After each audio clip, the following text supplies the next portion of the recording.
A tired city worker slams the brakes, scoops up a palm-sized life, and thinks it's just a rescue. It isn't.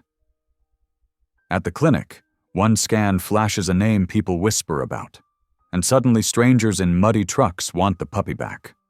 Rules say, hand it over. Her gut says, over my dead body. As night falls, a hidden bandage reveals a secret no one saw coming, and the quiet rescue turns into a race.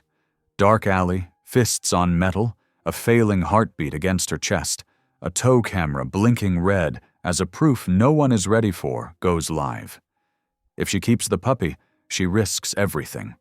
If she follows the rules, something innocent dies.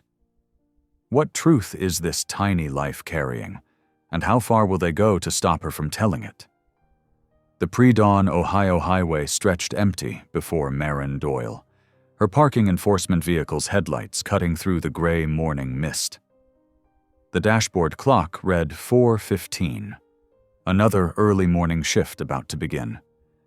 She rubbed her tired eyes, the familiar ache of too little sleep weighing on her shoulders. Something small and unsteady wavered in her headlights. Maren squinted, her heart jumping as the shape came into focus. A tiny puppy, barely bigger than her hand, stumbling across the cold asphalt. Its legs wobbled with each step, still wet and new to the world.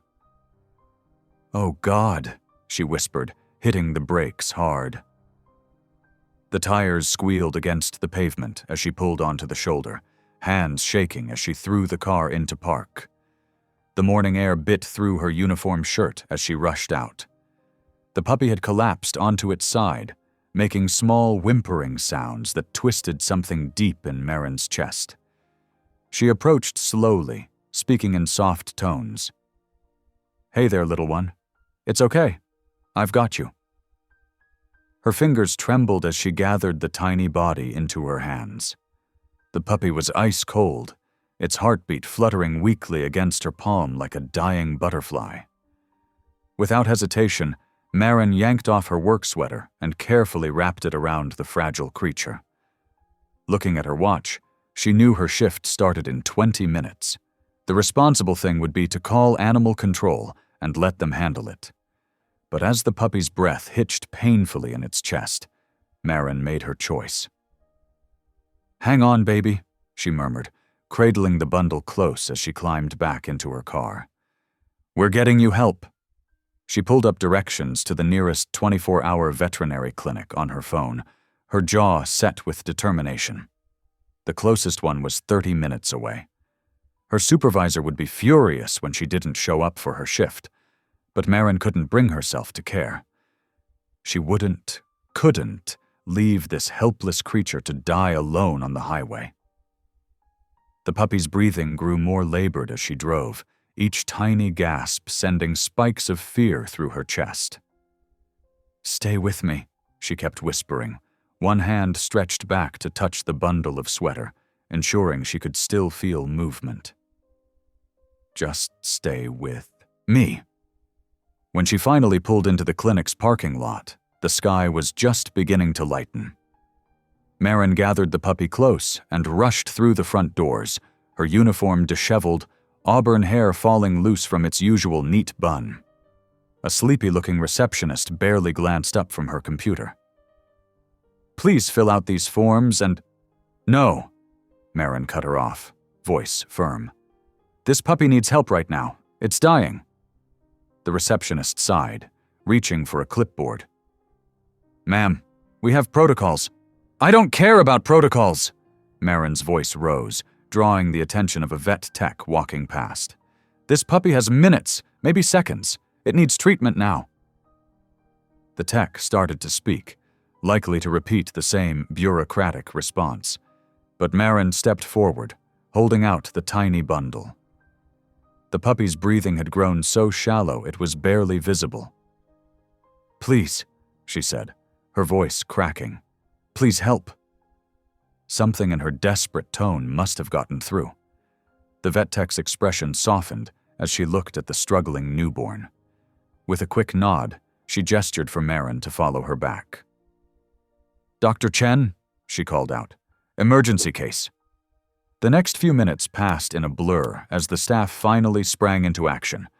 They unwrapped the puppy from Marin's sweater, checking vitals and hooking up tiny monitoring equipment. The puppy looked even smaller and more vulnerable under the harsh exam room lights. "Where did you find it?" Dr. Chen asked as she worked, her movements quick and practiced. "Highway 23, Marin answered, hovering anxiously nearby. "Just abandoned there." The doctor's lips pressed into a tight line as she listened to the puppy's chest. "Newborn. Can't be more than a day old, severely hypothermic." The tech returned with warming blankets and an IV setup, sized for the tiniest of patients. Marin watched them work, her hands clasped tightly together. The indifference she'd encountered at the front desk had awakened something in her, a fierce determination she hadn't known she possessed. She thought of her father in his final days, how she'd stayed silent when she should have fought harder with the doctors, demanded better care. The memory of that guilt rose up, mixing with her concern for the helpless creature before her. "Will it survive?" she asked softly. Dr. Chen looked up, her expression serious but not unkind. "We'll do everything we can, but these next few hours will be critical." Marin nodded, sinking into a chair in the corner of the exam room. Her phone buzzed, likely her supervisor wondering where she was. She turned it off without looking at it. Her shift, her job, none of that mattered right now. What mattered was that when this tiny life had appeared in her headlights, she hadn't looked away. She hadn't chosen convenience or protocol over compassion. For the first time in longer than she could remember, Marin knew with absolute certainty that she was exactly where she needed to be.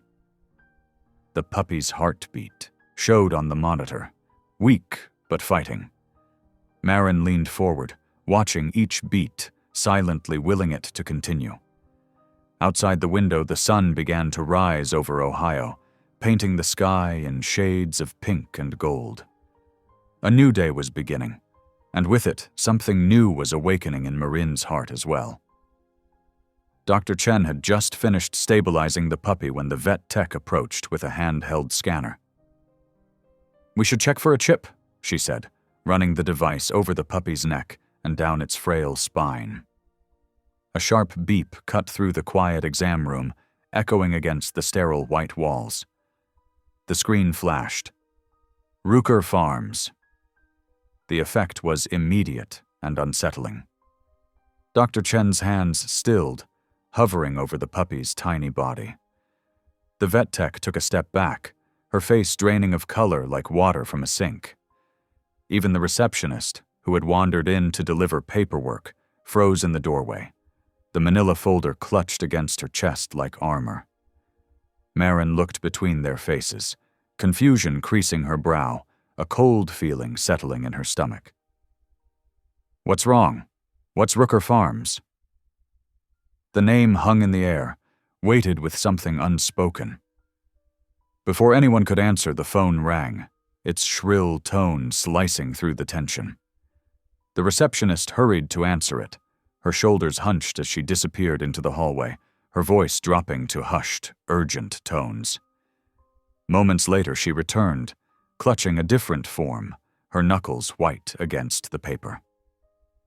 "Animal Control has been notified," she announced, her voice clipped and professional, though Marin noticed a slight tremor in her words.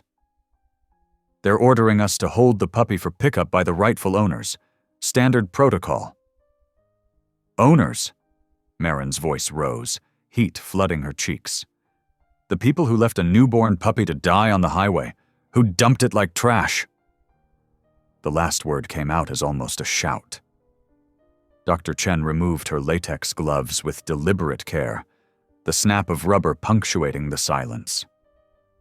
"Miss Doyle, I understand your concern, I really do, but legally, our hands are tied in situations like this. Ownership is... No." The word came out sharper than Marin intended, slicing through the vet's explanation. Her hands began to shake as memories flooded back, sitting beside her father's hospital bed, watching nurses ignore his calls for help, his button flashing unattended for hours. Staying silent when she should have spoken up, swallowing her protests out of politeness or fear. The weight of that guilt pressed against her chest, making it hard to breathe, constricting her lungs like a vice. The vet tech, a young woman with kind eyes, placed a gentle hand on her arm. "There's nothing we can do. The chip proves ownership. That's just how the system works." Her voice was soft with apology, but firm with finality. Marin stared at the tiny puppy, now wrapped in warming blankets, its ribs visible with each labored breath, fighting for every moment of life. Its eyes were still sealed shut, paws no bigger than her fingertips. She thought of her father's last days, how her silence had cost her not just his life, but a piece of her soul that she'd never recovered. "What are my options?" she asked quietly, her voice steadier than she felt. The receptionist hesitated, glancing at Dr. Chen, then held out a different form, blue instead of white. "You can file a found hold. It gives you temporary custody while ownership is verified, but..." She swallowed visibly. "Rooker Farms will contest it. They always do." The name seemed to hang in the air like a storm cloud, electric and threatening. Marin could feel the staff's unease, their silent warning to let it go, to walk away from whatever invisible line she was crossing. But the memory of her father's unanswered call button burned in her mind, a scar that never healed properly. She took the form, the paper cool against her fingertips. "Miss Doyle," Dr. Chen started again, removing her glasses and rubbing the bridge of her nose. "Perhaps you should think about what you're getting into. This isn't as simple as it seems." "No." Marin's hand was steady now as she filled out the paperwork, her handwriting more precise than usual. "I'm done thinking about it. I'm done being quiet. I'm done watching things happen when I could do something." Each word felt like a step forward on a new path. The receptionist processed the form with obvious reluctance, her fingers moving slowly over the keyboard, printing out a copy along with the chip information. Marin took both, folding them carefully and tucking them into her jacket pocket. The weight of the papers felt like a shield, a small act of defiance against whatever force had made these professionals recoil at a simple farm name. She looked back at the puppy one last time before leaving. Its tiny chest rose and fell with more strength now, each breath a testament to its will to live. The IV line snaked into its impossibly small leg, delivering fluids and medication. Whatever Rooker Farms was, whatever storm she had just stepped into, Marin knew she couldn't walk away. Not this time, not ever again. The morning sun had fully risen as she stepped out of the clinic, casting long shadows across the parking lot and turning the dew on nearby grass into diamonds. Her phone remained off in her pocket, her shift long since started without her, probably sending her supervisor into fits of frustration. But for the first time since her father's death, the constant knot of guilt in her chest had loosened, replaced by something that felt like purpose. Fragile and tentative, but undeniably there. Marin's hands shook slightly as she pulled out her phone in the clinic parking lot. The morning sun had grown harsh, beating down mercilessly on the asphalt, making her squint at the screen as she scrolled through her contacts. Sweat beaded at her temples as she stopped at Cal Porter, towing, and pressed dial, her thumbnail clicking against the glass. Cal answered on the second ring, his voice gravelly from his night shift, the sound of metal tools clanking in the background. "Little early for a parking enforcer to need a tow, isn't it? Most folks haven't even had their second cup of coffee." "I need advice, Cal. You know everyone in this town." Marin leaned against her car, the hot metal warming through her uniform shirt as she explained about the puppy. how its ribs showed through matted fur, the infected wounds, the embedded chip that traced back to Rooker Farms. The line went silent for so long she checked to make sure the call hadn't dropped, the seconds stretching uncomfortably. "Listen to me carefully," Cal finally said, his usual easy tone replaced by something harder, something that made the hair on Marin's arms stand up. "Clive Rooker doesn't lose property, ever. That chip means that Pup belongs to him, and he's got friends in every office that matters. County clerk, sheriff's department, even the damn tax assessor owes him favors. But the found hold is just paper."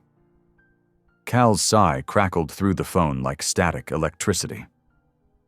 "Look, I've pulled enough wrecks from those back roads to know what goes on out there. Seen things that don't make the police reports.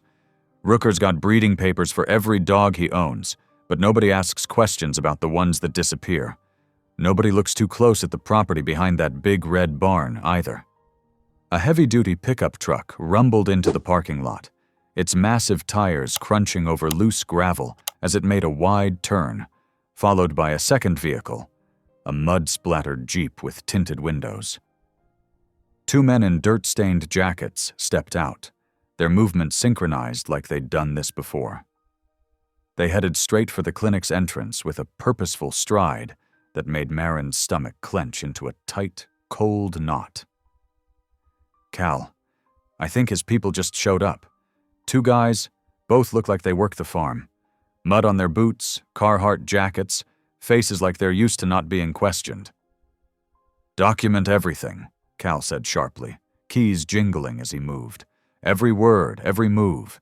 Use your phone's voice recorder. Don't let them intimidate you, but don't play hero either. I'm heading your way, but it'll take 15 minutes. Stay in public spaces." Marin ended the call and quickly opened her phone's recording app, her finger trembling slightly as she pressed record just as the clinic's door chimed, the cheerful sound at odds with the tension tightening across her shoulders. "Where's the pup?" The taller man's voice carried across the waiting room, cutting through the soft music playing overhead. "Got a call saying someone found our property. We're here to collect what belongs to Rooker Farms." The receptionist's eyes, wide with alarm, darted to Marin, who stepped forward from the corner, straightening her back and keeping her voice steady. "I filed a found hold with animal control. There's a procedure that has to be followed before any animal can be released." The shorter man moved closer, his boots tracking mud on the clean linoleum floor, leaving brown smears that marked his path directly to Marin. "Procedure don't apply here. That's a registered Rooker Farms dog, valuable breeding stock. Then you'll have no trouble proving ownership through the proper channels." Marin pulled out her phone, holding it chest high, making sure they saw her documenting the exchange. She noted the time aloud. 8:47 a.m., two representatives from Rooker Farms requesting immediate release of animal under found hold. The taller man's face darkened like a thundercloud, a muscle twitching along his jawline. "You trying to cause trouble? Because trouble has a way of finding people who don't mind their own business in this county." "No," Marin replied calmly, though her heart hammered against her ribs. "I'm following the law. The found hold requires a 72-hour waiting period while ownership is verified. You're welcome to file your claim with proper documentation." Through the clinic's windows, she saw a third truck pull in, a black F-350 with oversized tires, positioning itself directly behind her modest sedan, blocking it completely. The air in the waiting room grew thick with unspoken threat, heavy as the moments before a storm breaks. The vet tech behind the counter had disappeared into the back, leaving Marin alone with Rooker's men in the suddenly silent reception area. The shorter man stepped closer, close enough that Marin could smell cigarette smoke on his jacket mingled with something metallic and unpleasant. "Miss, you seem like a smart woman. Smart enough to know when something ain't your business. Smart enough to understand how things work around here." Marin held her phone steady, ignoring the tremor that threatened to overtake her arm, speaking clearly for the recording. 8:49 a.m., being told to abandon legal found hold procedure by representatives of Rooker Farms. Can you state your names for the record?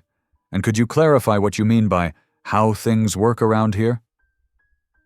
The men exchanged glances, a silent conversation passing between them.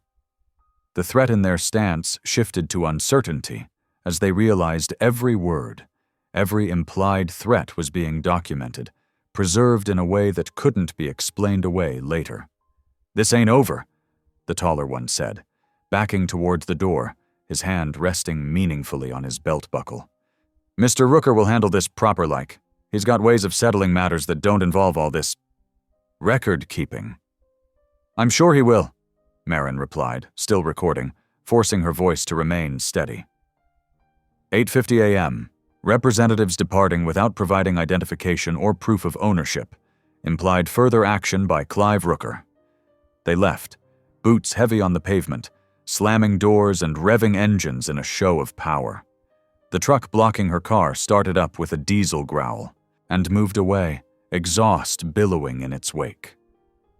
Only then did Marin's hands begin to shake so badly she nearly dropped her phone, adrenaline finally overwhelming her forced composure.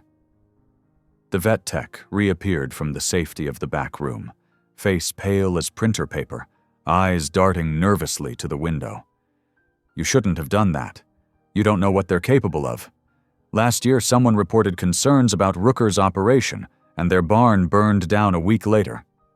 Electrical problem, they called it." "No," Marin said, watching the trucks disappear down the street, dust hanging in the air behind them like a warning. "But I know what I'm capable of."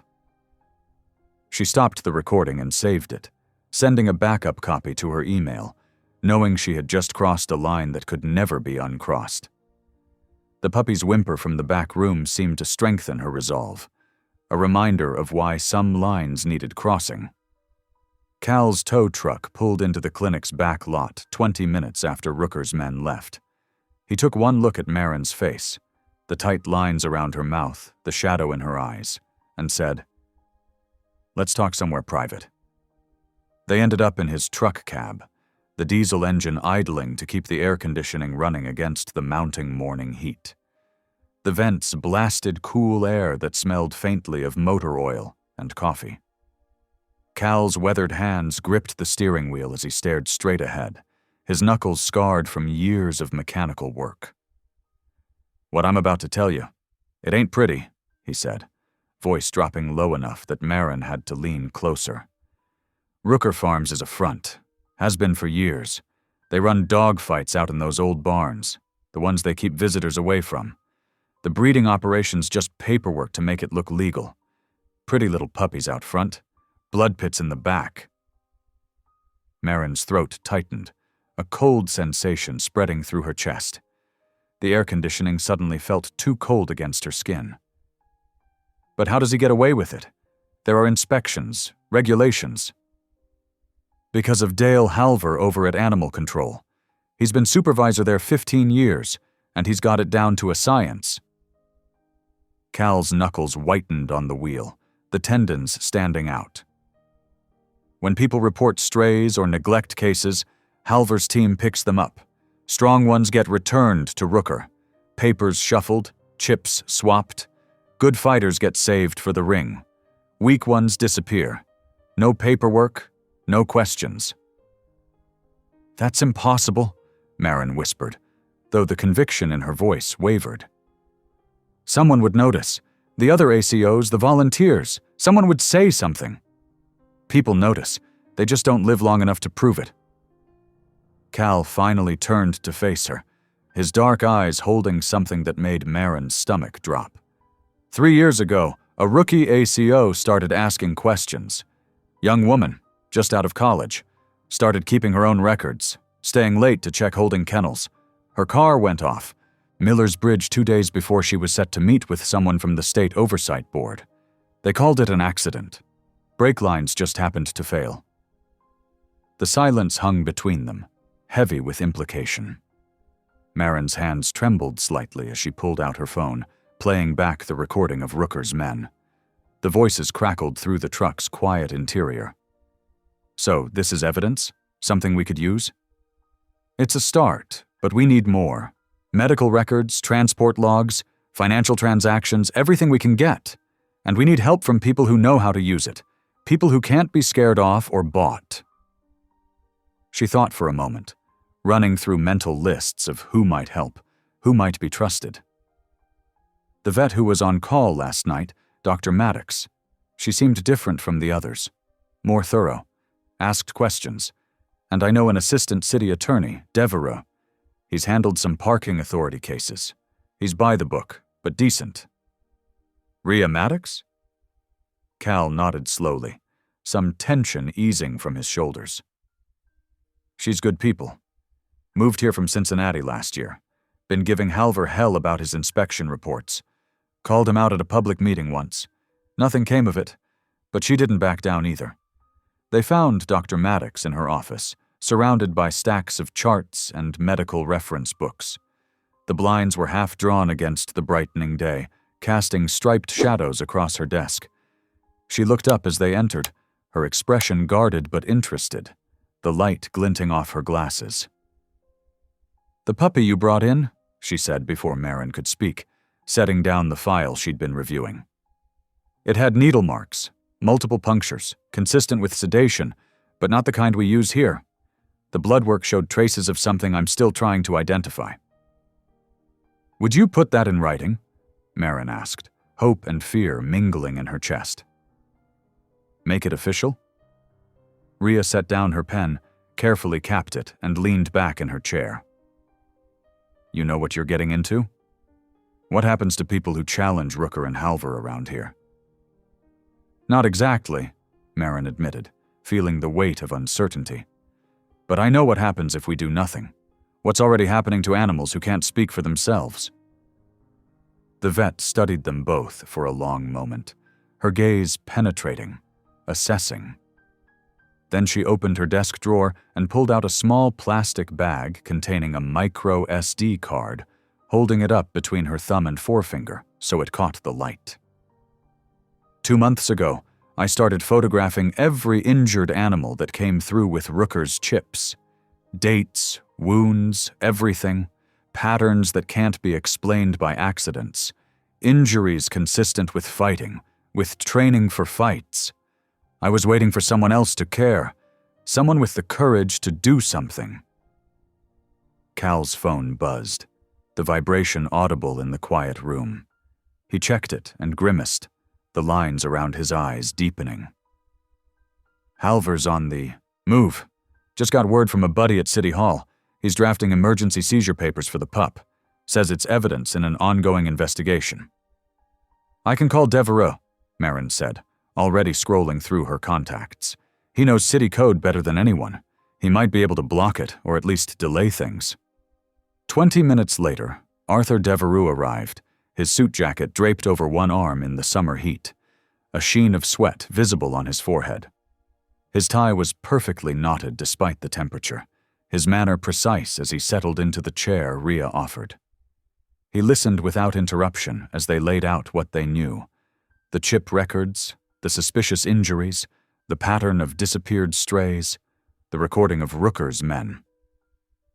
"An injunction might work," he said finally, loosening his tie with one finger, the first sign of informality.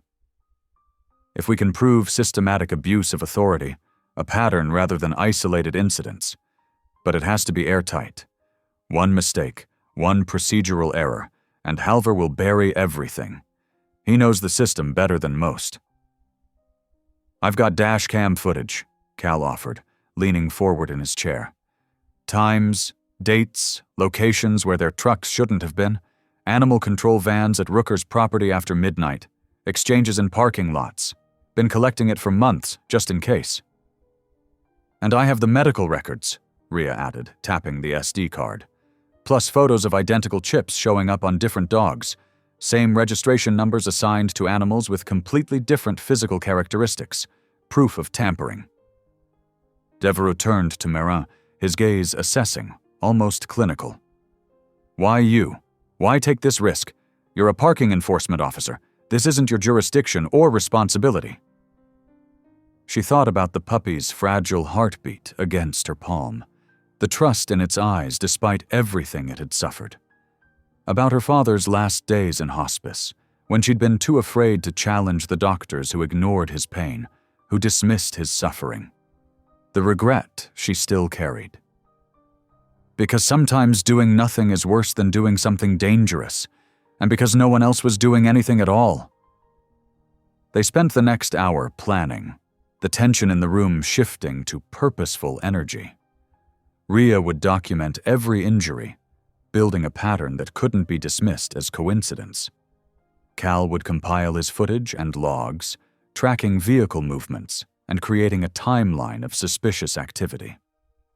Devereaux started drafting injunction language, looking for precedents, creating the legal framework they would need. "The pup needs protection tonight," Cal said as they wrapped up, checking his watch. "Halver won't wait long once he realizes we're onto him. He'll want to eliminate evidence." "I'll take first watch," Rhea offered, already organizing medications and supplies. "The clinic has cameras and I can monitor vitals. I'll say I'm conducting additional tests." "I'll park my truck outside," Cal added, keys already in hand. "Make it look like a routine breakdown. Nobody questions a tow truck with its hood up." Devereaux straightened his tie, adjusting it with practiced fingers. "I'll file some preliminary paperwork, not the full injunction yet, but enough to create a paper trail in case anything happens. Make it harder for them to cover their tracks." Marin looked at these people, strangers until today, now united by a shared understanding of what was right. The warmth of purpose filled her chest, replacing the cold fear. "Thank you," she said simply, the words inadequate but heartfelt. They nodded, a silent pact forming between them, knowing that by tomorrow everything would change. The line they'd crossed couldn't be uncrossed. Careers might end, threats would come, safety would be compromised. But for tonight, they would guard a tiny life that represented something bigger than all of them. The moment when good people decide that enough is enough, that silence is no longer an option, that justice matters more than comfort. The sun had barely set when Rhea's phone lit up. Her face tightened as she read the message.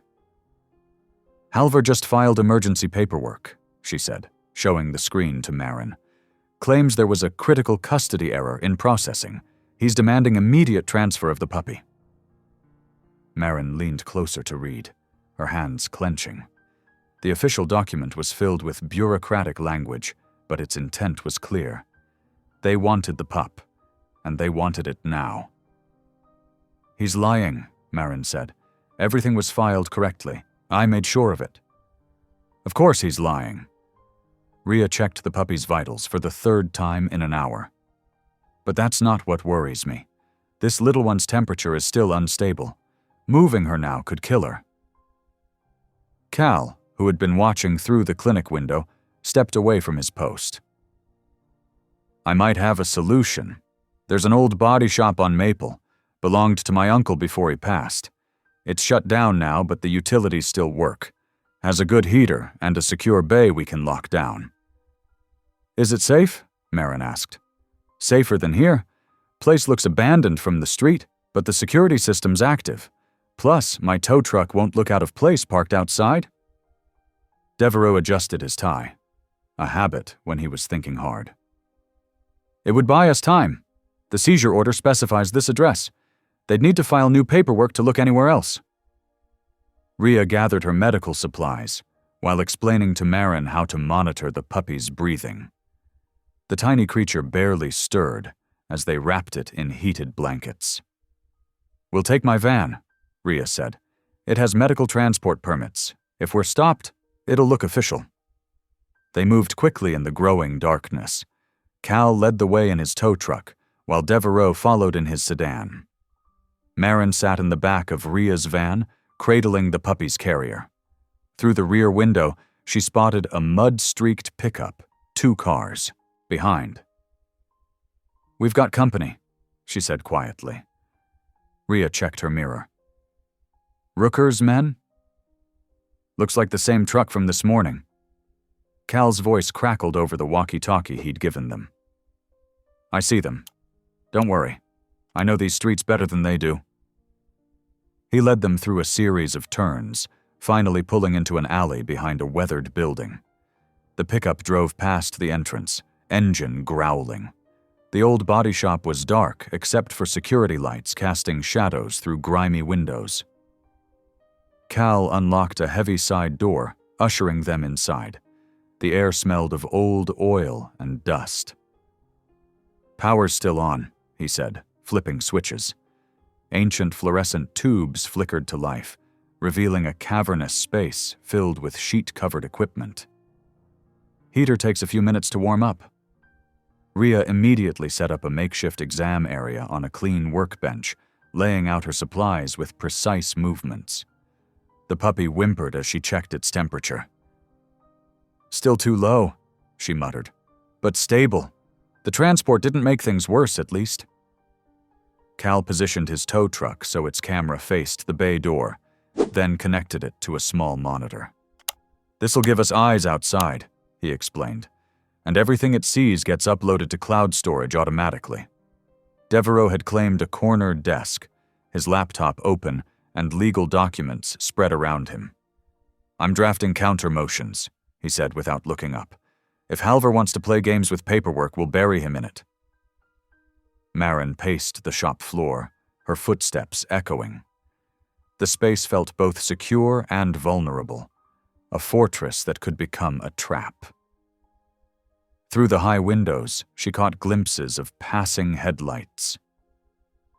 "They're circling," Cal said, watching the monitor. "Third time that pickup's driven by." "Let them," Rhea said firmly.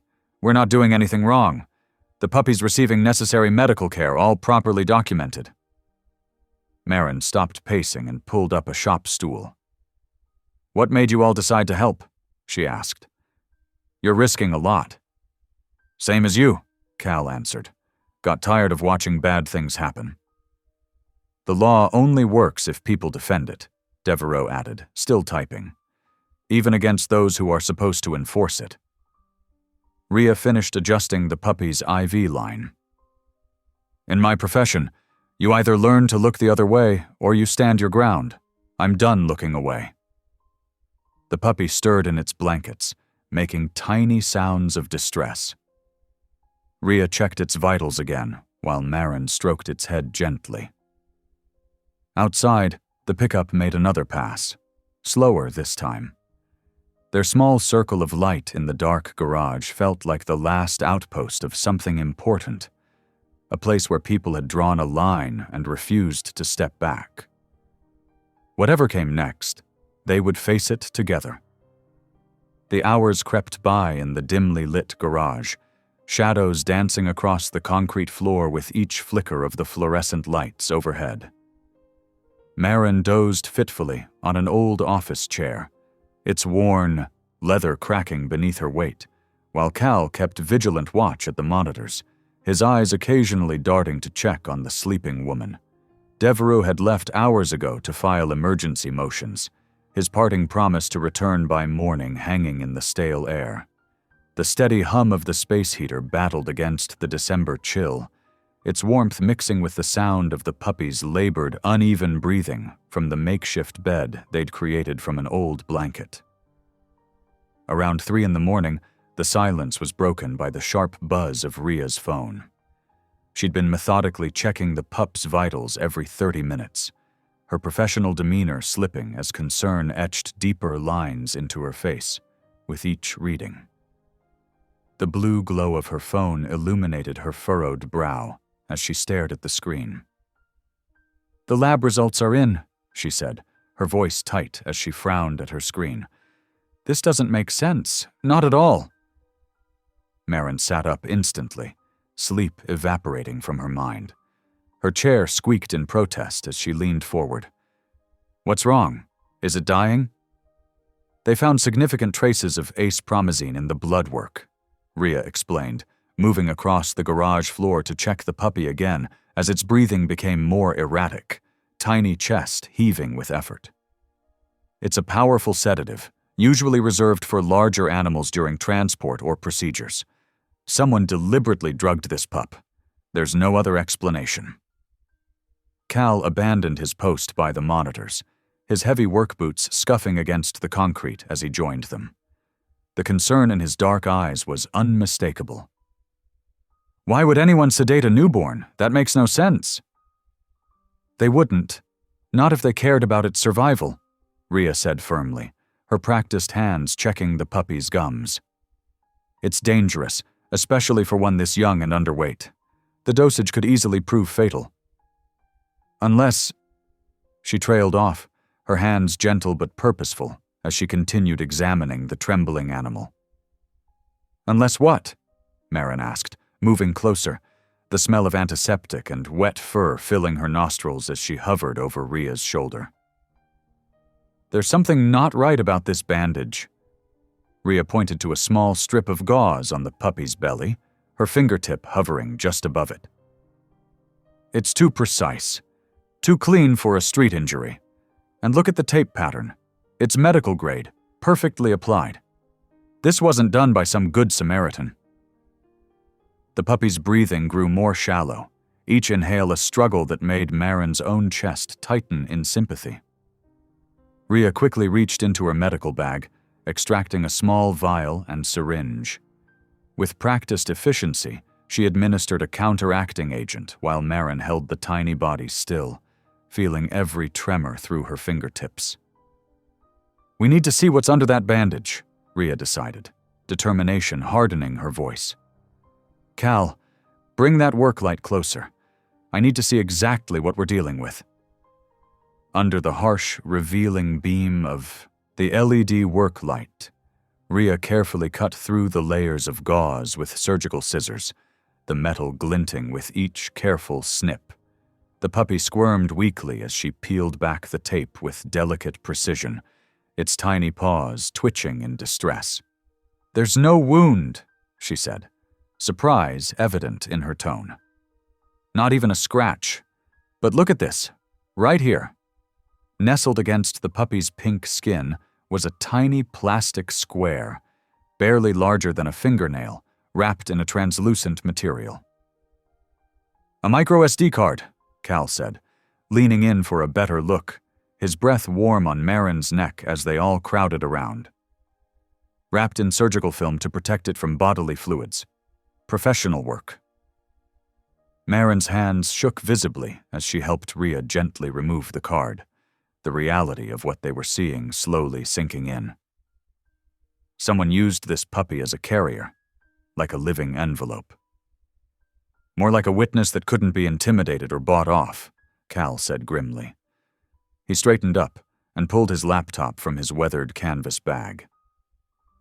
Let's see what was worth risking an innocent life to expose.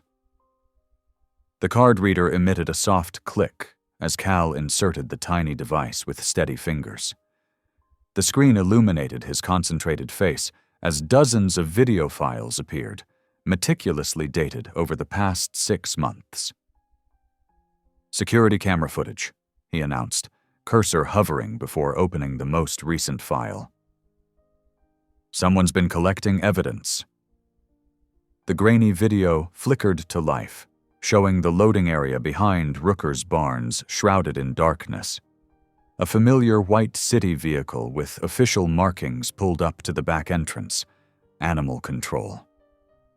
The timestamp in the corner showed 2 nights ago, just after midnight.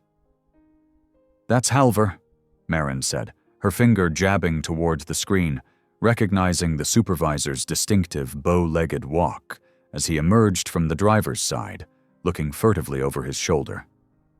They watched in stunned silence as Halver and one of Rooker's men, a burly figure Marin recognized from previous encounters, methodically unloaded cages from the back of the truck. Inside each cage, shadowy shapes moved restlessly in the darkness, occasional whines audible even through the poor audio quality. Those are the seized dogs, Rhea whispered, her voice thick with disgust. The ones Halver testified were being humanely housed at the shelter awaiting court decisions. They're recycling them right back into the fighting rings.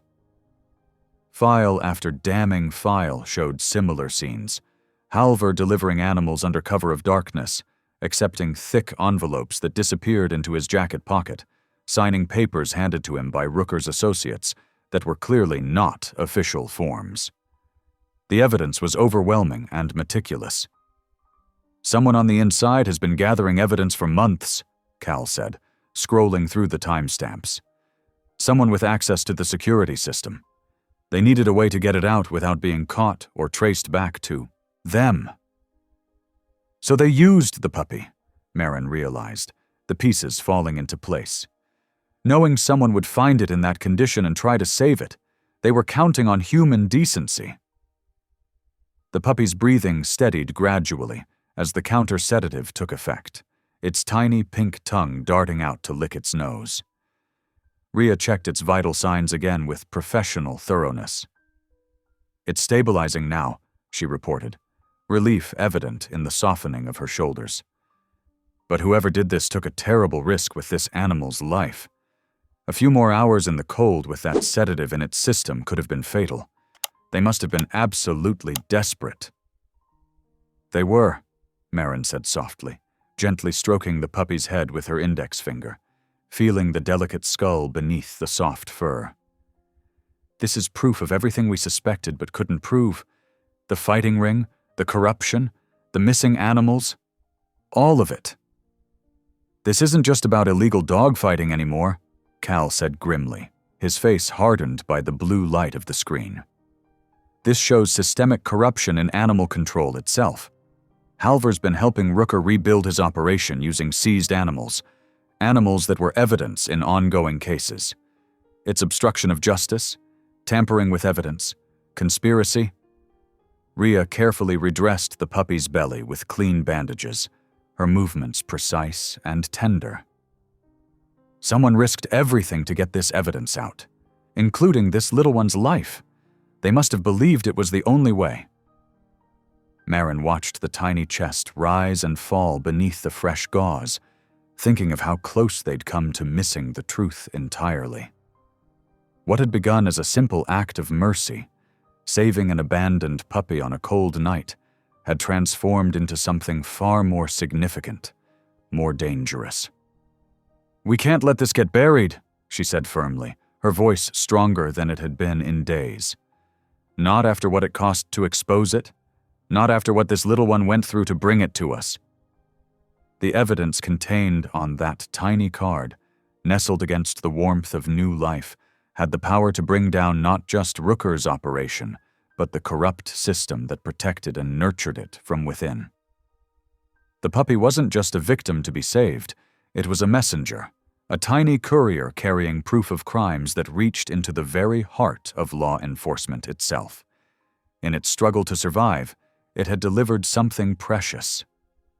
The truth. "We need to change tactics," Devereaux said, pacing the garage floor. His usual composed demeanor had given way to focused energy. "No more hiding in shadows. That's their game. We need to drag this into the light." Marin looked up from where she sat with the recovering puppy. "What do you mean?" "Sunlight is the best disinfectant," he explained, pulling out his laptop. "Right now we're acting like fugitives. But we're not. We're witnesses to criminal activity. The more people who know about this evidence, the safer we all are." Cal nodded slowly. "Makes sense. Hard to make witnesses disappear when they're in plain sight." "Exactly." Devereaux's fingers flew across the keyboard. "I'm drafting an emergency injunction for Judge Martinez. She's tough but fair. And more importantly, she has no connections to Rooker or Halvor." Rhea moved to join him, medical charts in hand. "What do you need from me?" "An affidavit," Devereaux replied. "Detailed documentation of the sedative you found in the blood work, your discovery of the micro SD card, and your professional opinion on the deliberate nature of both." While Rhea began writing her statement, Cal retrieved several small devices from his truck. "I've got dash cams, body cams, and audio recorders. We'll set up redundant systems. If they try to grab one piece of evidence, we'll have backups." Marin watched them work, feeling the energy in the room shift from defensive to purposeful. What about the footage itself? I'm creating a secure email chain, Devereaux explained, with time-stamped copies going to the judge, the state attorney's office, and trusted media contacts. Once we file the injunction, everything becomes part of the public record. Can't bury what's already been broadcast, Cal added, mounting cameras at different angles around the garage. Rhea finished her affidavit and handed it to Devereaux. I've included photographs of the bandaging technique. It proves medical knowledge was involved. This wasn't some random act. Marin stood up, careful not to disturb the sleeping puppy. So what's our timeline? We file everything the moment the courthouse opens, Devereaux said. But first we document everything we have. Cal's footage of the men who tried to take the puppy, Rhea's medical records, the chip scan showing Rooker Farms. Every piece builds the pattern. Cal finished setting up the last camera. I've got feeds running to cloud storage. Even if they break in here, the evidence is already backed up off-site. Marin felt her shoulders straighten. For the first time since finding the puppy, she didn't feel like she was running. They were taking a stand, using the very systems meant to protect justice to expose those who'd corrupted it. We should record statements too, she suggested. Each of us explaining what we've seen, what we know. Put faces to the evidence. Devereaux nodded approvingly. Personal testimony adds weight, makes it harder to dismiss as circumstantial. They took turns speaking to Cal's camera, laying out the events in clear, factual terms. Marin described finding the puppy and the confrontation at the clinic. Rhea detailed her medical findings and the discovery of the hidden card. Cal documented the pattern of surveillance and intimidation. Remember, Devereaux coached as they worked, stick to what you personally witnessed. No speculation, no emotions, just the facts in order. The night deepened around them, but none of them felt tired. They were building something stronger than the walls of secrecy Rooker and Halver had erected. They were creating a chain of truth that couldn't be broken by threats or bureaucratic maneuvering. Rhea checked the puppy's vitals again. Temperature's normal, breathing steady. This little one's going to make it. Thanks to Marin stopping on that road, Cal said quietly. Marin shook her head. Thanks to whoever risked everything to get that evidence out. They knew someone would help if they could just get the puppy found. Devereaux looked up from his laptop. The injunction's ready. I've included everything. The video files, Rhea's affidavit, photos, statements. Once Judge Martinez sees this, she'll have to act. And if she doesn't? Marin asked. Then it's already in too many hands to hide, he assured her. That's the beauty of this approach. We're not fighting their corruption. We're exposing it to people who still believe in justice. Cal checked his watch. 3 hours until sunrise. Until then, we document everything. Every call, every movement outside, every detail we can remember. We're not running anymore. We're building a case that can't be ignored. The puppy stirred, whimpering softly. Marin gentled it with a soft touch, feeling its tiny heart beating steady and strong. They weren't just saving one life anymore. They were fighting to change the system that had put that life in danger in the first place. Ready? Devereaux asked, looking around at their small group of unlikely allies. Marin nodded, feeling the weight of all their gathered evidence, all their careful preparation. They were no longer hiding in shadows. They were witnesses, and they were about to force the truth into the light where everyone would have to see it. The call came just after 9 in the morning. Devereaux's voice was tight with urgency. Halver's already moving. He's filed for an emergency transfer order, claiming immediate public safety concerns. Says the dog needs to be quarantined. Marin's grip tightened on her phone. Can he do that? Technically, yes, but the timing's suspicious. Someone must have tipped him off about our injunction. Through her apartment window, Marin spotted a mud-splattered pickup truck idling across the street. The driver made no attempt to hide, staring directly at her building. They're watching me, she said quietly. I see them too. Cal's voice joined the call. Got 2 trucks circling the shop. They're done being subtle. Marin grabbed her go-bag and headed for the door, careful to stay away from windows. I'm heading over. Be careful, Devereaux warned. Take side streets, watch for tails. She made 3 random turns before heading to the shop, her hands steady on the wheel despite her racing heart. 2 large men in work jackets lounged against their truck in the parking lot across from Cal's garage. One of them smirked and lifted his coffee cup in mock salute as she drove past. Inside, Cal was checking the security feeds while Rhea packed medical supplies. Vio, puppy dozed in its makeshift bed, stronger now but still vulnerable. They're trying to force our hand, Cal said without looking up. Make us either run or fight before we can file. Rhea zipped up her medical bag. I've hidden copies of all the charts at the clinic under a false name. Even if they raid my office, they won't find them. What about digital copies? Marin asked. Encrypted and stored on 3 separate drives, Cal assured her. Plus cloud backups that auto-update every hour. They can't erase this. Devereaux arrived with 2 boxes of protein bars and cases of water. We need to be ready for anything. They could try to wait us out. Cal nodded toward his truck. Got extra fuel cans filled. If we need to move fast, we can. You should all go, Marin said suddenly. I'm the one who started this. You don't need to risk. Stop right there, Cal cut her off. We're in this together. Each of us made that choice. Rhea touched Marin's arm. They counted on people looking away. That's how they've gotten away with it so long. We're not looking away.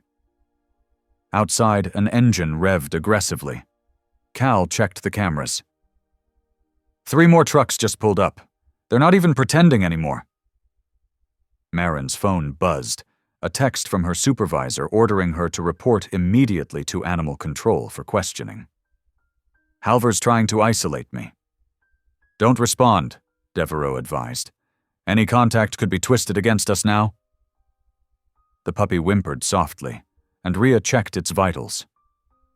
Still stable, but we need to keep it warm and quiet. Cal paced the length of the garage, checking locks and sight lines. They'll wait until dark. Less witnesses that way. I could leave town, Marin offered again. Draw them away while you file everything. Or they could grab you on the road with no one to help, Cal countered. We stay together. We've got supplies, security, and backup plans. Running just makes us look guilty. Another truck drove past, moving slowly. The driver spoke into a radio, not bothering to hide it. They're coordinating, Cal noted grimly. Getting ready to move. Devereaux's phone chimed. Judge Martinez's clerk just confirmed. Halvor's transfer order is scheduled for review at 4 p.m. That's hours before we can file our injunction. So they'll have legal cover to take the puppy, Marin realized. Only if they can find it, Cal said, and only if we let them. Rhea finished another check of their medical supplies. I've got enough here to keep treating the pup for 3 days if we need to. The afternoon crept by with agonizing slowness. More trucks appeared, blocking different approaches to the shop. Marin's phone filled with increasingly urgent messages from animal control, demanding she appear for questioning. They're trying to rattle us, Cal observed, watching her delete another threatening text. Make us panic and run. I'm not running, Marin said firmly. Not when we're this close. Devereaux worked steadily on his laptop, fine-tuning their legal strategy. Every minute they spend trying to intimidate us is another minute of evidence we can document. The sound of heavy vehicles pulling up made them all tense. Cal checked the cameras. 2 animal control vans. Halvor's here personally. They watched on the security feed as Halvor emerged, clipboard in hand. He spoke to the men in the trucks, pointing at different angles of approach to the building. They'll try to come in from multiple directions, Cal predicted. Overwhelm us with numbers. Marin stood her ground, watching the monitors as more vehicles arrived. Everything she'd started by stopping for one small puppy had led to this moment. The system that enabled cruelty was showing its teeth, trying to frighten them into submission. But she wasn't alone anymore. Cal checked his cameras again, Rhea prepared more medications, and Devereaux refined their legal documents. They had become something stronger than the corruption they faced. They had become witnesses who refused to be silenced. The fluorescent lights flickered overhead as Devereaux hit send on the injunction email. His face fell as the message bounced back immediately. "They've blocked external communications to the judge's office," he said, his voice tight. "Halver must have called in favors with IT." Marin's stomach clenched. They'd counted on that email as their lifeline to justice. Without it, they were just 4 people in a garage against whatever was coming. "We need to get ahead of this," Rhea said, pulling out her phone. "If they're blocking official channels, we make our own." Cal nodded, already moving to his laptop. "Livestream. Put everything we have out there where they can't bury it." They worked quickly, setting up Cal's camera on a makeshift stand. The puppy slept in its warming bed, oblivious to the tension around it. Marin touched its soft head gently before taking her place in front of the lens. "Test your mic," Cal instructed, adjusting settings. "We want this crystal clear." Rhea arranged the medical evidence on a table beside them, the sedative test results, the surgical photos of the hidden SD card, everything that proved their case. Devereaux laid out time-stamped documents showing Halver's pattern of fraudulent transfers. "Recording now," Cal announced. The red light blinked on. Marin took a deep breath, looking directly into the camera. "My name is Marin Doyle. 3 days ago, I found a dying puppy on Route 23. What started as an attempt to save one life has uncovered something much darker." Her voice grew stronger as she detailed everything they'd discovered, the chip linking to Rooker Farms, Halver's involvement in the fighting ring, the network of corruption that enabled it all. Rhea stepped in to explain the medical evidence, her professional manner lending weight to their claims. "The footage we recovered shows Animal Control Supervisor James Halver delivering seized dogs directly to Rooker's property," Marin continued. "These animals, legally in city custody, were being redirected into—" The lights went out. "They've cut the power," Cal said calmly. Without missing a beat, he started his truck's engine. The backup generator hummed to life, restoring partial power to their equipment. "Keep going," he urged.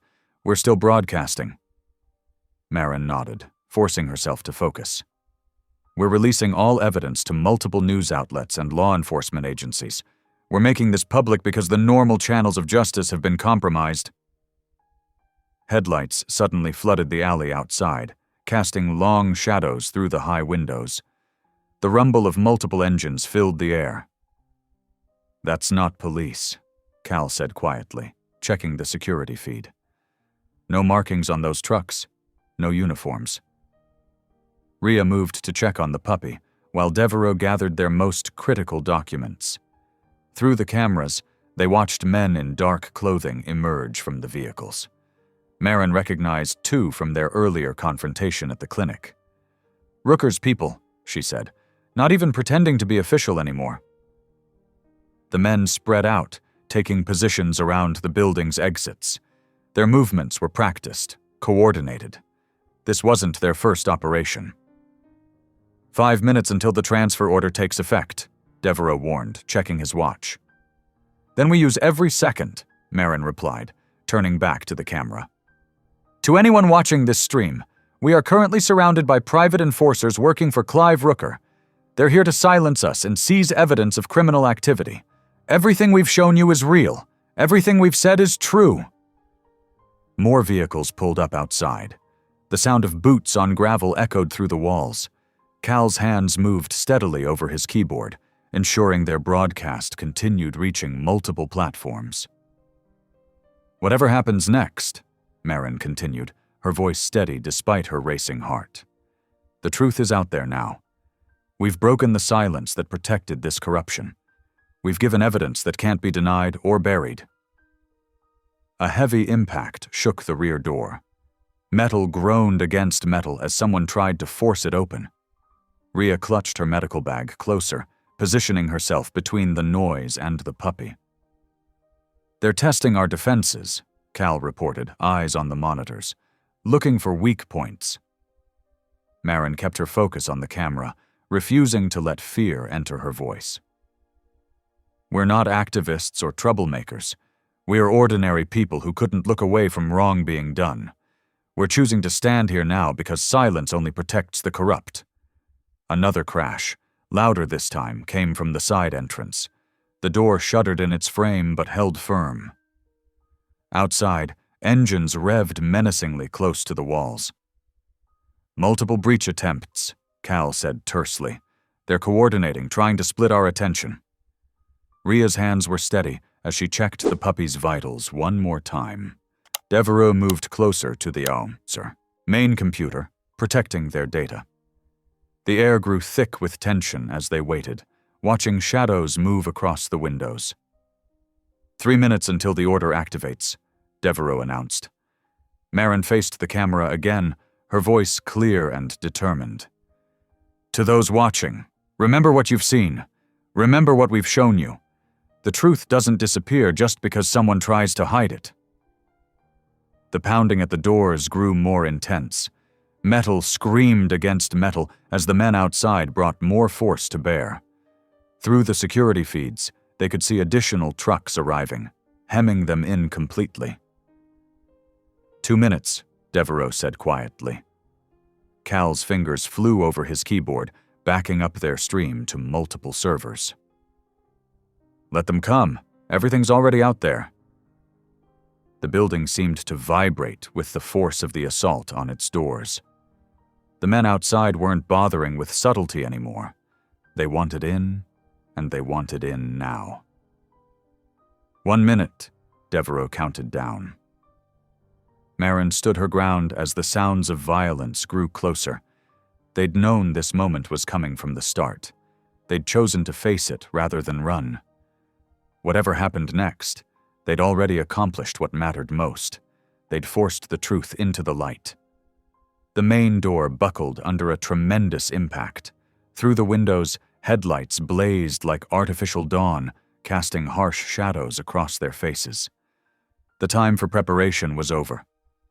The bay door shuddered violently, metal screaming against metal as fists hammered the surface. Cal braced himself against it, his broad shoulders becoming a human barricade. The sound echoed through the dim space like thunder, reverberating off the concrete walls and sending vibrations through the floor beneath their feet. "Get back!" he shouted to Marin, his voice hoarse with strain. "Keep the pup safe!" Marin scooped up the tiny creature, cradling it against her chest as she retreated toward the back of the shop. The puppy felt impossibly fragile in her arms, its small body trembling, bones practically visible beneath its thin skin. Its warmth, what little there was, seeped into her palms, a reminder of how vulnerable it truly was. Without warning, the lights flickered once, twice, and then died completely. Darkness swept through the space like a flood, leaving them blind. Emergency indicators on their equipment winked out one by one, little green and red dots disappearing into the void. The sudden absence of the humming electrical equipment created an eerie silence, punctuated only by the assault outside. "They've cut the power!" Devereaux's voice came from somewhere near the computers. She heard papers rustling as he stumbled in the dark, a chair scraping against the floor. In the pitch black, Marin felt the puppy's breathing change, becoming shallow and irregular against her palm, with concerning pauses between each inhale. Fear gripped her chest, squeezing the air from her lungs. "Rhea!" she called out, unable to mask the panic in her voice. Something's wrong! The veterinarian's phone screen lit up like a beacon as she dialed, casting a weak blue glow that carved shadows into her determined face. Her voice was steady despite the chaos, a professional calm that anchored Marin. "Put the phone on speaker," she instructed, already moving toward Marin, her footsteps sure even in the darkness. The pounding outside grew louder, more insistent. Cal grunted with each impact he absorbed, his boots sliding slightly on the concrete as he held the line against their attackers. Marin could hear his labored breathing, the strain evident in each exhale. Ria's voice cut through the darkness.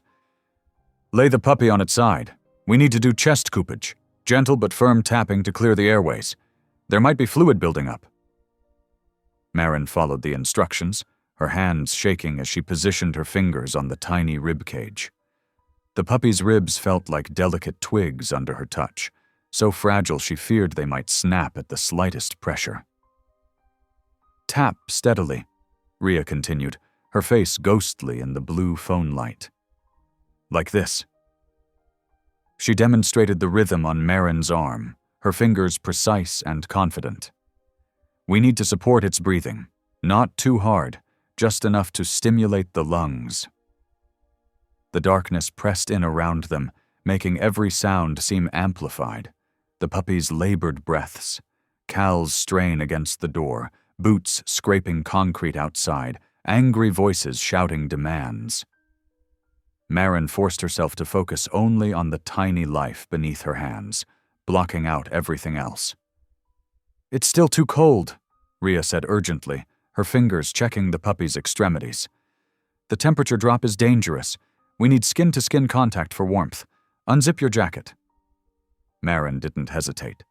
She opened her coat with one hand while supporting the puppy with the other, then pressed the tiny creature against her chest, feeling its rapid heartbeat flutter against her own.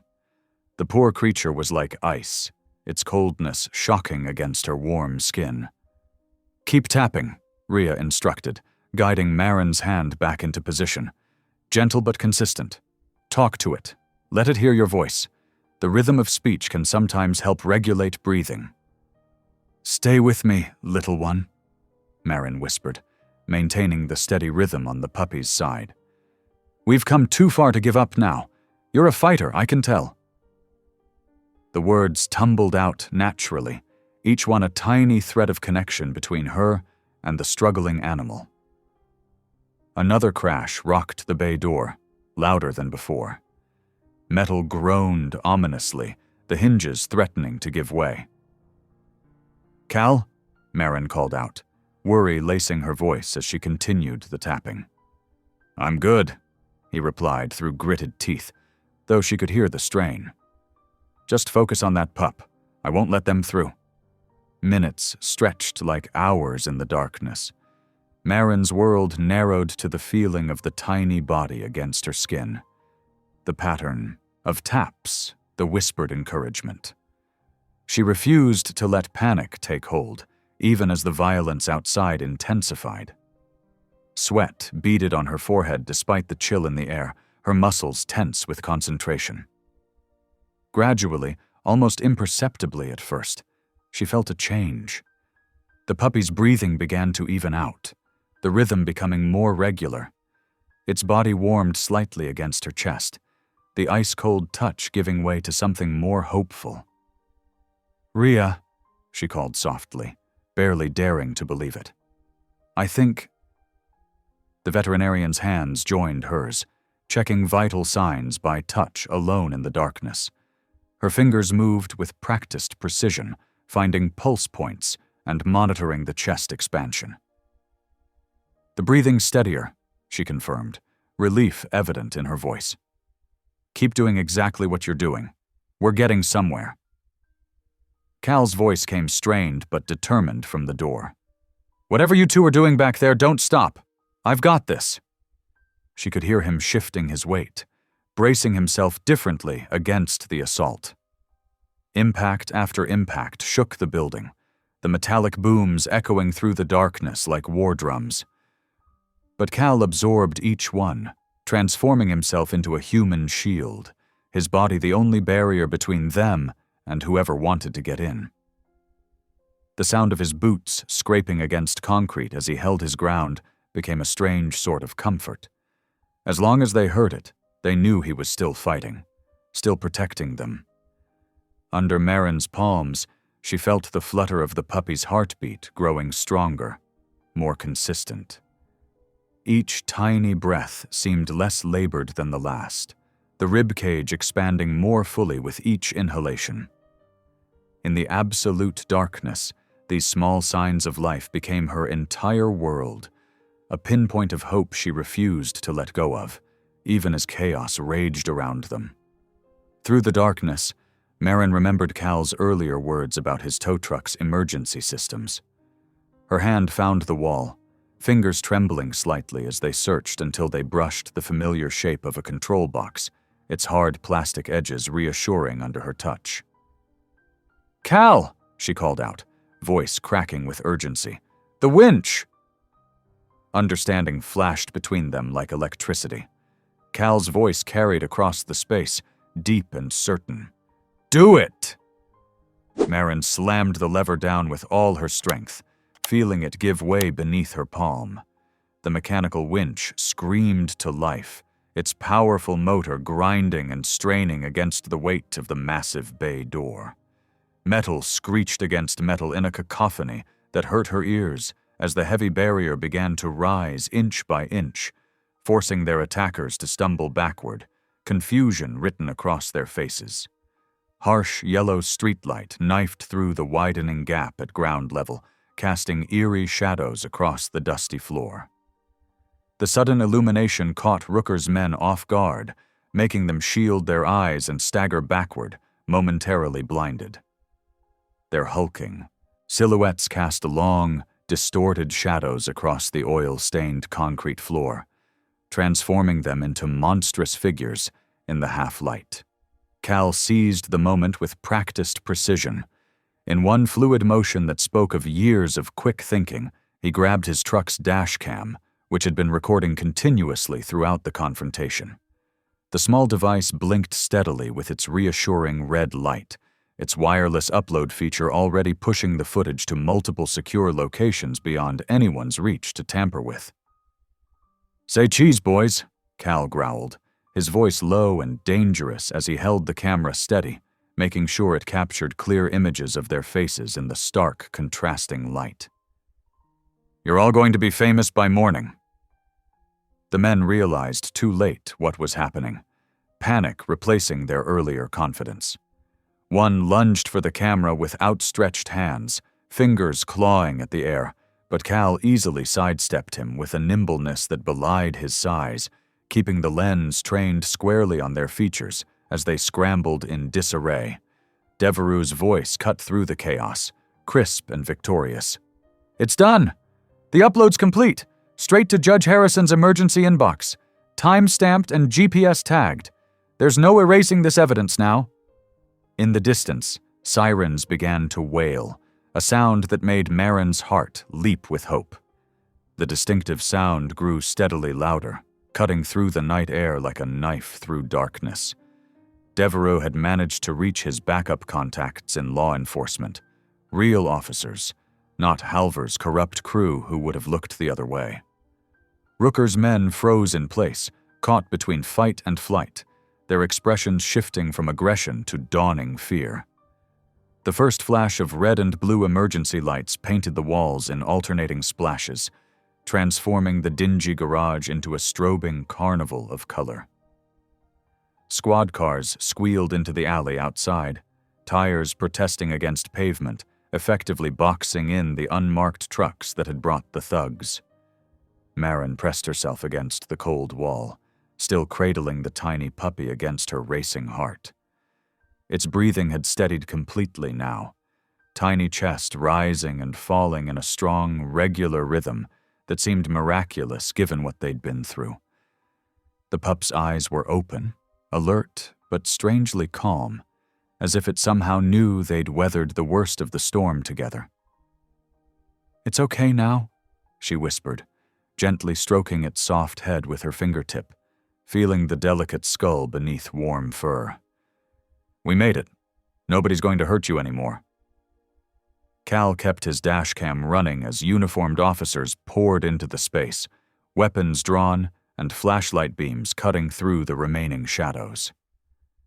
Rooker's men raised their hands slowly, the fight draining visibly from their postures as they realized how completely their intimidation tactics had backfired. Their faces, once menacing, now showed only resignation and the first hints of genuine fear. Devereaux stepped forward, legal documents clutched in hand, his earlier caution transformed into confidence. Officers, I'm Assistant City Attorney James Devereaux. These men attempted to violate a pending emergency injunction we filed this afternoon. We have video evidence of their forced entry attempt, as well as documentation linking them directly to an illegal operation at Rooker Farms. This goes beyond simple trespassing. We're looking at conspiracy, intimidation of witnesses, and animal cruelty charges. The police began securing the scene with practiced efficiency, reading rights, taking statements, photographing evidence. Through it all, Marin stayed where she was, focused on the warm bundle against her chest that represented everything they'd fought for. They'd won not through force or violence, but through persistence, by refusing to break, by protecting what mattered until help could arrive, by believing in something larger than themselves. Rhea appeared at her side, medical kit in hand, her face showing the relief they all felt. "Let me check our little fighter," she said softly, her steady hands already reaching for the puppy. Under the now bright lights flooding the garage, the veterinarian examined the puppy thoroughly, with gentle, knowing fingers. "Temperature's normal, breathing strong, heart rate steady," she reported with a smile that reached all the way to her tired eyes. "This might be the most resilient patient I've ever had.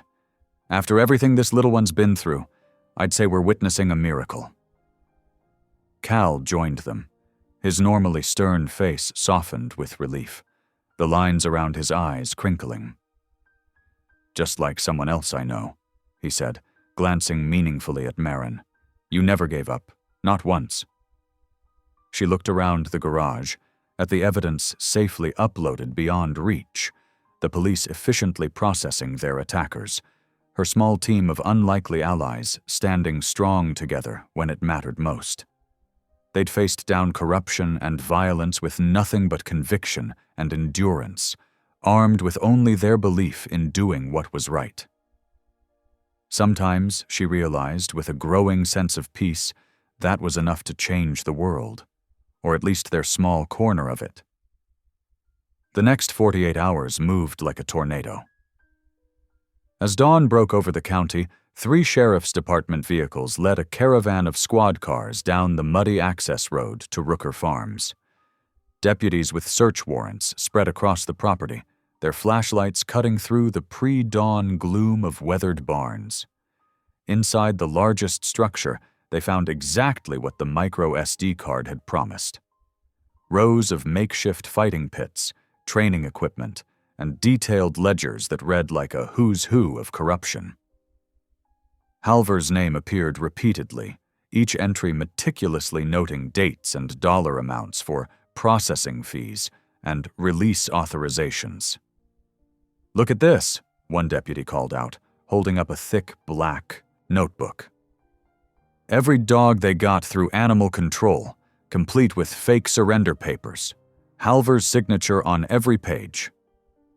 The evidence room at the courthouse quickly filled with boxes. Computer forensics teams worked through hard drives and phones, building a network map of the operation that stretched beyond county lines.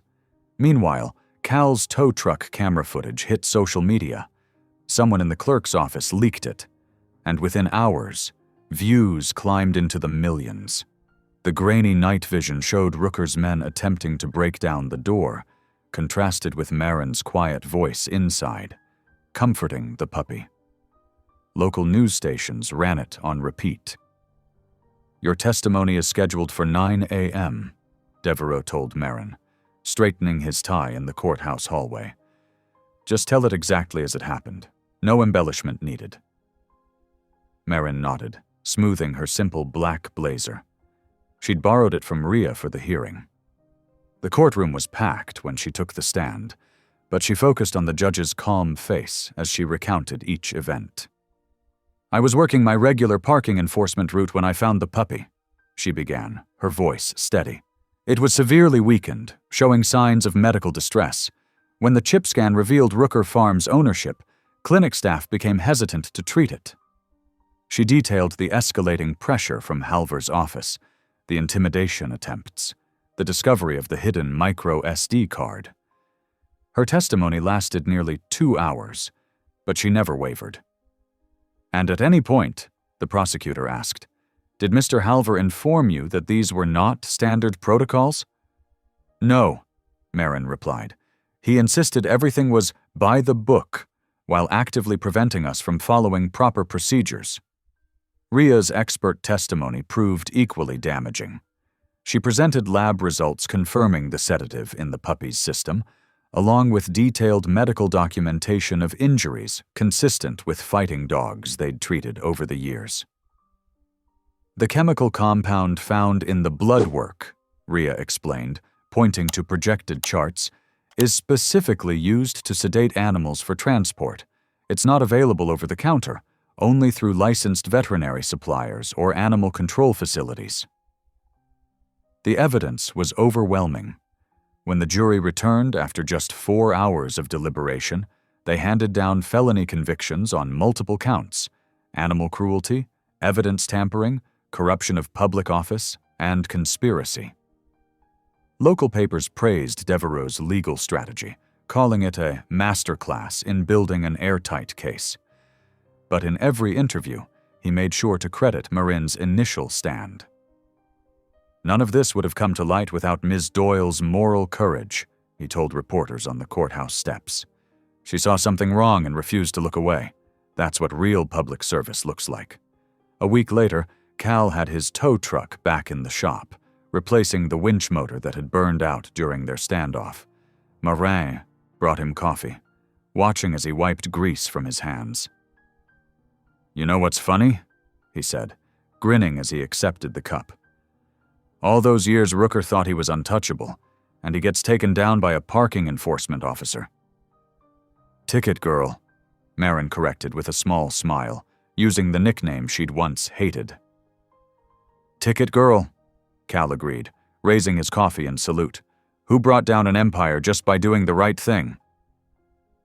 The puppy, now recovered and energetic, wagged its tail from its bed in the corner of Cal's shop. It would need a forever home soon.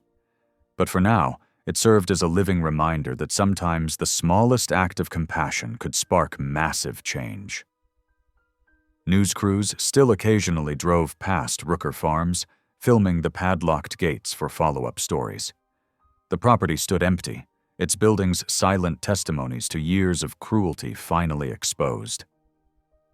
Inside the main barn, fading sunlight filtered through dust motes, illuminating empty spaces where evil had once flourished in darkness. Autumn sunlight streamed through the county courthouse windows as Marin sat at a polished oak table, reviewing the final adoption paperwork. The once fragile puppy, now a healthy 6-month-old with bright eyes and a glossy coat, dozed contentedly at her feet. "Just need your signature on pages 3, 7, and the last page," the clerk said, pointing to the marked tabs. "Then he's officially yours." Marin's hand was steady as she signed each page. The sound of her pen scratching against paper felt weighty, significant. This moment represented more than just adopting a pet. It was the culmination of everything that had changed since that pre-dawn morning on the highway. Cal leaned against the wall nearby, arms crossed, watching with that quiet pride she'd come to recognize. He'd taken the morning off from the tow service to be here, though he'd brushed off her thanks with his usual, "just wanted to see it through." "Congratulations," the clerk said, stamping the final page. "He's all yours." Marin pulled out a small silver ID tag she'd had engraved. The name Scout gleamed on one side, with her contact information on the reverse. As she clipped it to his collar, Scout's tail thumped against the floor in steady beats. "Scout, huh?" Cal asked, pushing off from the wall. "Good name for a brave little guy." "Seemed fitting," Marin replied. "He was the one who helped us scout out all that evidence, after all." They walked together through the courthouse corridors, their footsteps echoing on the marble floors. County workers nodded in recognition as they passed, no longer viewing her as just another municipal employee, but as someone who had stood her ground against corruption. Near the building's entrance, Assistant District Attorney Devereux intercepted them, folder in hand. "Perfect timing," he said. "I was just about to call you." He pulled out an official letter, handing it to Mara. "The investigative unit position we discussed. If you're still interested, training starts next month." Marin opened the letter, scanning its contents. The position would put her on the front lines of investigating cases of corruption and abuse, a far cry from writing parking tickets. "We need people with your instincts," Devereux continued. "Someone who can spot when something's wrong and isn't afraid to dig deeper." Cal nudged her shoulder.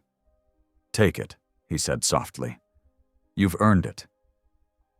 Marin looked down at Scout, remembering how close she'd come to driving past him that morning, to staying invisible and uninvolved. How different everything would be if she'd made the easier choice. "I'll need to give notice at my current position," she said, already reaching for a pen. "Already cleared it with your supervisor," Devereux replied, with a slight smile. "They know they're losing you to a good cause." As Marin signed the acceptance letter, she felt the weight of the moment. 6 months ago, she'd been someone who wrote parking tickets and tried to avoid making waves. Now she was signing on to actively seek out injustice and fight it. Outside the courthouse, autumn leaves skittered across the steps. Scout pranced at the end of his leash, enjoying the crisp air. Cal helped her load the puppy into her car, then paused with his hand on the door frame. "You know," he said, "when you first called me that night about a puppy in trouble, I thought it would be a simple thing. Drive out, check the situation, maybe make some noise if needed." Marin smiled, remembering how overwhelmed she'd felt back then. "Simple would have been nice." "Simple wouldn't have brought down Rooker's operation," Cal pointed out. "Wouldn't have exposed Halver's corruption. Sometimes the hard path is the right one." Scout settled into the passenger seat, his new ID tag catching the sunlight. From near-death on a dark highway to healthy and home, his journey paralleled Marin's own transformation from someone who stayed quiet to someone who spoke up. "You were right there with me the whole way," Marin reminded him. "Yeah, well," Cal shrugged, embarrassed by the acknowledgement. "Someone had to keep an eye on Ticket Girl while she took on the bad guys." The nickname no longer carried any sting. Like everything else, its meaning had shifted, becoming a badge of pride rather than dismissal. Marin reached out and squeezed Cal's hand briefly. "Thank you," she said simply, "for believing in me even when I wasn't sure." "You never needed anyone to believe in you," Cal replied. "You just needed to believe in yourself." Marin looked at her new ID badge for the investigative unit, then at Scout's tag, both symbols of paths chosen and stands taken. The real victory wasn't in the headlines or convictions. It was in discovering that courage didn't require special powers or dramatic gestures. Sometimes it was as quiet as stopping your car on a dark road, as simple as refusing to look away when others suffered. Scout yawned and settled his head on her lap, completely at peace. In the end, that's what it all came down to. One ordinary person choosing to act, one small life saved, one stand against cruelty that sparked a chain reaction of justice.